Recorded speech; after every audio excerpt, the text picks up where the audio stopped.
जय हिंद स्टूडेंट, उम्मीद करता हूं सभी स्वस्थ, मस्त, खुश और सुरक्षित होंगे।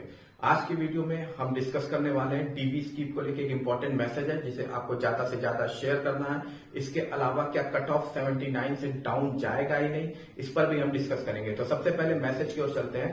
पहला मैसेज ये कि जो कैंडिडेट ऑलरेडी सेलेक्ट हो चुके हैं अलग अलग एग्जामिनेशन में 2021 से 2023 के बीच में जो रिजल्ट आया था उसमें लगभग 28 एग्जामिनेशन के रिजल्ट 23 एग्जामिनेशन के रिजल्ट आए हैं स्टेट के और लगभग 10 के आसपास रिजल्ट आए हैं यूनियन के। तो टोटल 38 रिजल्ट आए हुए हैं और इसमें से लगभग जो रिजल्ट के ग्रेड पे हैं वो सेम ग्रेड पे हैं जो लेखपाल की ग्रेड पे थी। तो जो सेम ग्रेड पे हैं और जो ग्रेड पे हाई पे भी हैं वो अपनी डीबी को लेखपाल में स्किप कर दीजिए। देखिए वहां जाने का कोई मतलब है नहीं। जो सेम ग्रेड पे वाले हैं खासकर वो बच्चे, देखिए आप 2 लोगों की सीट खा जाएंगे। पहली जो ऑलरेडी आप जहां पे जॉब कर रहे हैं उसे छोड़ेंगे तो वो सीट वैकेंट हो जाएगी और वो वैकेंट हो जाएगी तो उस समय जो कैंडिडेट उसको डिजर्व करता था उसके लिए भी नुकसान हो जाएगा। दूसरा, आप जब ऑलरेडी एक पोस्ट पर हैं और शिफ्ट करते हैं आप लेखपाल में डीबी में देके एक पोस्ट को लेने के लिए, तो आप एक और बेरोजगार कैंडिडेट का सीट खाते हैं। तो आपको ऑलरेडी जॉब मिल गई है, सेम ग्रेड पे भी मिली है, तो आप वहीं रहिए। मेरी रिक्वेस्ट आपसे ये है ताकि एक जरूरतमंद को नौकरी मिल सके। ठीक है, आप जब स्किप करेंगे तो 2 लोग का नुकसान करेंगे। पहला वो जो वाकई वहां पे भी जरूरतमंद था और आपने सीट रिजर्व करके उसको फिर छोड़ा, उसकी वजह से उसकी नौकरी तो गई चांस गया। और दूसरा, आप यहाँ आके एक फ्रेश सीट भी वो करेंगे और जो जरूरतमंद कैंडिडेट है जो इस समय बेरोजगार है उनकी सीट आप खा जाएंगे। तो बेटर ये होगा कि आप अपना जो है ना वहीं रखिए। क्या जरूरत है आने की, चाहे ग्रेड पे जिनका हाई है और चाहे ग्रेड पे उनका सिमिलर है, कोई फर्क नहीं पड़ेगा आप वहां जॉब कर रहे हैं या यहाँ जॉब कर रहे हैं। अब चलिए चलते हैं वीडियो की ओर। दूसरा इंपॉर्टेंट है कि क्या वाकई 79 ही कट ऑफ जाएगा या 80 कट ऑफ जाएगा। कल के वीडियो में मैंने थोड़ा सा एनालिसिस में अप डाउन किया था, लेकिन आज हम पूरा कंप्लीटली समझेंगे। ठीक है, और देखिए यहाँ पे टोटल जो सीट थी हमारे पास 8085 थी और कैंडिडेट हमारे 27,455 बुलाए गए हैं। यूपी SSC की तरफ से बुलाए गए हैं, काफी बवाल भी है इस पर। ठीक है, अब इसमें देखिए कुछ कैटेगरी होती है जिसके कुछ कैटेगरी है, जैसे कि एक कैटेगरी है पीएच। ठीक है, पीएच कैटेगरी हो गई, फीमेल कैटेगरी हो गई, ठीक है, एक्स सर्विसमैन कैटेगरी हो गई और इसके अलावा आपकी फ्रीडम फाइटर की कैटेगरी होगी। ठीक है, ये 3 देखिए ये अलग अलग कैटेगरी है जिनकी सीटें लगभग है। पीएच की सीट थी 309 सीट पे पीएच कैंडिडेट पीएच के लिए रिजर्व की गई है। इसके अलावा फीमेल के लिए 1604 पे सीटें रिजर्व की गई है। एक्स सर्विसमैन के लिए सीट है 387 और आपके फ्रीडम फाइटर की कैटेगरी में जो आएंगे उनकी सीट है 149। तो ये टोटल जो सीटें हैं ना 8085 में से हैं, ये टोटल कितनी है 2449। ठीक है, तो ये इतनी सीट रिजर्व है इतने लोगों के लिए 2449। अब देखिए एक्स सर्विसमैन में जो आपका पीएच कैंडिडेट थे एक उसमें चेंजिंग की गई है। अगर पीएच कैंडिडेट 3 गुना बुलाए जाते हैं तो लगभग 927 कैंडिडेट आते हैं। ठीक है, अगर पीएच के कैंडिडेट 3 गुना बुलाए जाते हैं 927 आते हैं। पर यहाँ एक स्पेशल दिमाग जारी किया गया यूपी SSC की तरफ से। इन्होंने कहा यह है कि जो 0 मार्क्स पाए से ऊपर पाए, मतलब 0 से नीचे जो पाए उनको छोड़ के जो 0 मार्क्स से ऊपर पाए वो सभी बुला दिए गए हैं। लगभग मान के चलिए 4000 कैंडिडेट इनके बुलाए गए हैं। अब कुछ लोग मुझसे कह रहे थे कि पीएच का कट ऑफ नहीं आप बताए, तो पीएच का कट ऑफ भाई मैं भी नहीं बता सकता हूं कि क्या है, क्योंकि यहाँ पे तो आपका 1 नंबर भी पाए तब भी आपकी कॉलिंग है और मैक्सिमम कितना पाए कुछ भी क्लियर नहीं है इस प्रोसेस में। तो पीएच का कट ऑफ मैं बोलूंगा कि मैं नहीं बता पाऊंगा कि पीएच का कट ऑफ क्या जा सकता है। ठीक है, इसके बाद देखिए 4000 बच्चे यहाँ बुला दिए गए हैं। इसके अलावा आप अगर करें तो इसका 3 गुना करेंगे फीमेल का अगर आप 3 गुना करते हैं तो 4812 कैंडिडेट फीमेल में है। ठीक है, एक्स सर्विसमैन का भी आप 3 गुना करते हैं तो लगभग 1161 कैंडिडेट आते हैं एक्स सर्विसमैन में। ठीक है, और आप फ्रीडम फाइटर का करते हैं 3 गुना तो लगभग 447 कैंडिडेट आपके आते हैं यहाँ पर भी। तो ये टोटल कितने कैंडिडेट हो जाएंगे, ये टोटल हो जाएंगे 10,000 लगभग 10,420 कैंडिडेट होंगे। ठीक है, 10,420 कैंडिडेट ये हो गए जो कि लड़ाई लड़ेंगे कितनी सीट पे 2449 सीट पर। ठीक है, तो ये 10,420 कैंडिडेट का आपको खेल समझ में आ गया।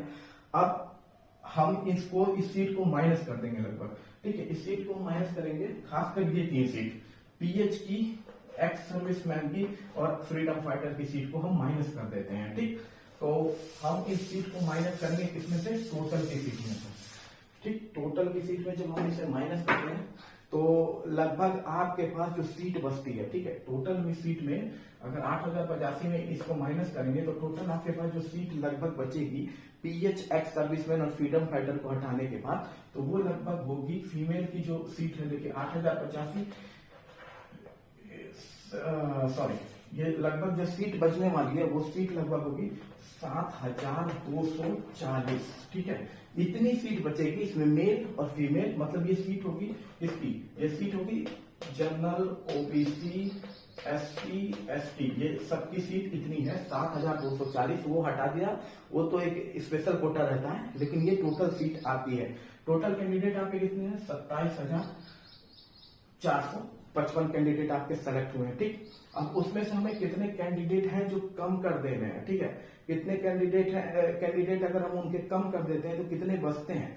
जब हम इसमें से एक्स सर्विसमैन और फ्रीडम फाइटर और पीएच के कैंडिडेट को निकाल लेते हैं तो लगभग आपके कितने कैंडिडेट इसमें बचते हैं, तो लगभग इतनी सीट, देखिए 7240 सीट में आपके टोटल कैंडिडेट कितने बच रहे हैं, 21,000। ठीक है, ये कैंडिडेट आपके बचेंगे। अब इस कैंडिडेट में है कौन कौन से नहीं, इसमें आपका पीएच के कैंडिडेट नहीं है, एक्स सर्विसमैन के कैंडिडेट नहीं है और फ्रीडम फाइटर के कैंडिडेट नहीं है, तो 21,847 लोग लगभग बच रहे हैं। अब यहाँ आप मान के चलिए, ठीक है, 21,847 बच्चे पढ़ रहे हैं और लगभग मैंने आपको ऑलरेडी बोला है कि 33 एग्जाम के रिजल्ट आए हैं, तो लगभग आप मान के चलिए 4,000 बच्चे जो हैं इस डीबी को स्कीप कर देंगे।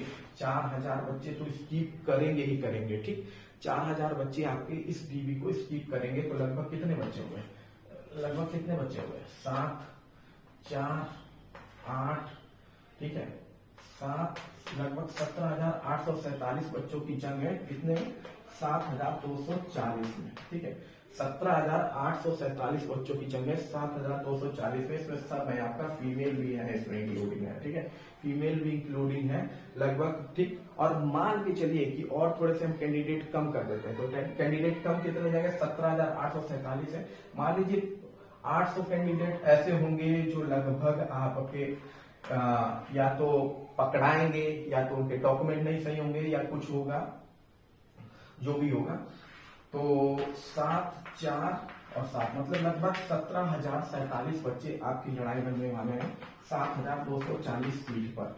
इतने बच्चे तो आपकी कम से कम लड़ाई लड़ने वाले हैं। ठीक, यानी कि मतलब मान के चलिए कि वही है आपका कॉन्सेप्ट। ठीक है, अब यहाँ पे प्रॉब्लम ये है कि यहाँ अगर डीबी में जो बच्चे हैं ये जितना स्किप करते हैं, ठीक है, मुझे लगता है 4,000 से ज्यादा बच्चे हैं। इसका रीजन क्यों है, क्योंकि अभी एसएससी सीजीएल 2022 का भी रिजल्ट इस महीने आ जाएगा और उसमें भी एसएससी में ज्यादातर सेंट्रल के बच्चे सेलेक्ट होते हैं, सेंट्रल में यानी कि उत्तर प्रदेश और बिहार के बच्चे।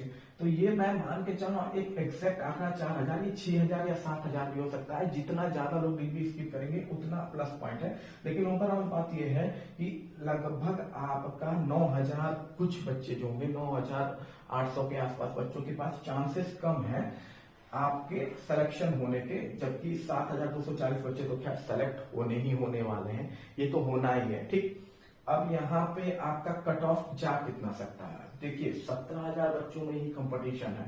ठीक, और ये मे बी 16 और 15 भी हो सकता है, क्योंकि अगर स्पीड बच्चे ज्यादा करते हैं, मैसेज को ज्यादा शेयर करने से अगर वो रिक्वेस्ट एक्सेप्ट करते हैं तो ये 16 के आसपास भी हो जाएगा। ठीक है, तो जो कट ऑफ आपके जाने के चांसेस है ना, कट ऑफ जो आपके कट ऑफ लगभग जाने के चांसेस होंगे अनरिजर्व कैटेगरी के, सबसे पहले बात कर लेते हैं अनरिजर्व कैटेगरी का जो कट ऑफ आपका जाने का चांसेस होगा, ये आपका 77.75 से 78.75 तक जाएगा।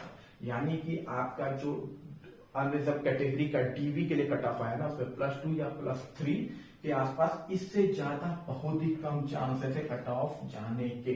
ठीक है, इससे ज्यादा बहुत ही कम चांसेस है आपके कट ऑफ जाने के, क्योंकि यहाँ पे अभी बड़ी दिक्कत ये भी है कि बहुत से कैंडिडेट का नंबर भी सिमिलर है। ठीक है, ऐसा नहीं है कि वो 17,000 जो बच्चे आए हैं वो 17,000 बच्चे में सब एक दूसरे से 1 नंबर 2 नंबर कम है। बहुत से बच्चे ऐसे होंगे, नहीं कुछ तो लगभग 3 से 4,000 बच्चे ऐसे होंगे जिनके नंबर ही सेम होंगे। अब उसका प्रोसेस वो कैसे करते हैं UPSSC वाले, ये तो वही जानेंगे। लेकिन जो कट ऑफ है देख लीजिए, इससे ज्यादा भागने वाला नहीं है आपका अनरिजर्व कैटेगरी में। ठीक है, 79 तक मैंने कल बताया था, लेकिन 79 नहीं जाएगा, इससे ज्यादा भागेगा नहीं। ठीक है, इससे ज्यादा वो लगभग भागने वाला है नहीं।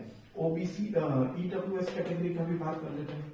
ईडब्ल्यूएस कैटेगरी का देखिए, ईडब्ल्यूएस कैटेगरी का सेंट्रल में जब यूनियन में होता है तो अनरिजर्व से कम आता है, लेकिन जब स्टेट में है ना, जितने भी एग्जामिनेशन आप ईडब्ल्यूएस के देख लेंगे लगभग अनरिजर्व के आसपास रहा है, लगभग अनरिजर्व के आसपास रहा है। 77.50 से आप ये मान के चलिए ये आपका 78.50 तक रहेगा। ठीक है, अनरिजर्व कैटेगरी ईडब्ल्यूएस का। ओबीसी का कट ऑफ है ना, ओबीसी का ये कट ऑफ आपका कम हो सकता है, ये कट ऑफ आपका ईडब्ल्यूएस से कम हो सकता है। ये लगभग 77 के आसपास रहेगा और मैक्सिमम ये भी 78.50 तक देंगे, क्योंकि आप भी देखेंगे स्टेट में लगभग ये और लगभग ये आस ही पास रहते हैं। 0.525 का अंतर है। ये आजकल हर एग्जामिनेशन में होने लगा है, स्टेट के एग्जामिनेशन में खासकर। अब एक एससी कैटेगरी का भी है, तो एससी कैटेगरी का कट ऑफ डाउन होगा। देखिए एससी कैटेगरी का कट ऑफ डाउन होगा, और मैं जहां तक मान रहा हूं ना कि 72 कट ऑफ था, 74 से 75 के बीच में एससी का कट ऑफ रहेगा, इससे आगे भागने वाला नहीं है। ठीक है, और इसके अलावा आपका एसटी का जो कट ऑफ रहेगा, एसटी का जो शेड्यूल ट्राइब का जो कट ऑफ रहेगा वो भी लगभग ना 67.50 से 68.50 के बीच में रहेगा, इससे आगे नहीं भागेगा। 66 गया है कट ऑफ, तो इससे आगे वो भागने वाला नहीं है, क्योंकि एसटी हमारे यहाँ काफी कम होते हैं उत्तर प्रदेश में। ठीक है, इसके अलावा बच गई फीमेल कैंडिडेट। फीमेल कैंडिडेट जो है उनका जो कट ऑफ है, जो फीमेल कैंडिडेट है उनका कट ऑफ जो लगभग होगा ना 76 से 77 के बीच में रहेगा। ये बहुत सही बात है कि कभी कभी पैट वैट के एग्जामिनेशन में आपने देखा होगा कि फीमेल ज्यादा होती है अनरिजर्व से, लेकिन जब आपका आता है बात फाइनल रिजल्ट की तो फीमेल का कट ऑफ कम हो जाता है बाकी कैटेगरी से। तो लगभग यही आपका होगा, इससे ज्यादा डीबी भागने वाला आपका नहीं है, मैं ये बता दे रहा हूँ, इससे ज्यादा डीबी नहीं भागेगा, एक्सपेक्टेड कट ऑफ है।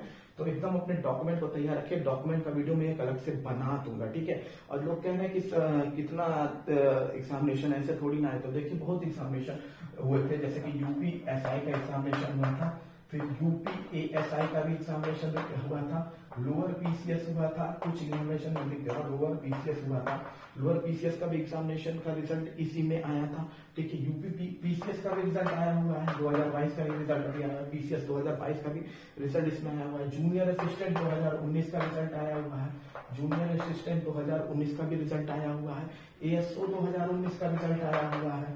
ठीक है, एएससी का आरओआर का रिजल्ट आया हुआ है। ठीक है, आरओआर का खुद यूपी पीसीएस का रिजल्ट आया हुआ है। इसके अलावा एएससी ग्रुप डी का भी रिजल्ट आया हुआ है। तो ऐसे बहुत से एग्जामिनेशन है, और ये लगभग आपके 23 एग्जामिनेशन, टोटल 23 एग्जामिनेशन है स्टेट के जिनके रिजल्ट डिक्लेयर हुए हैं।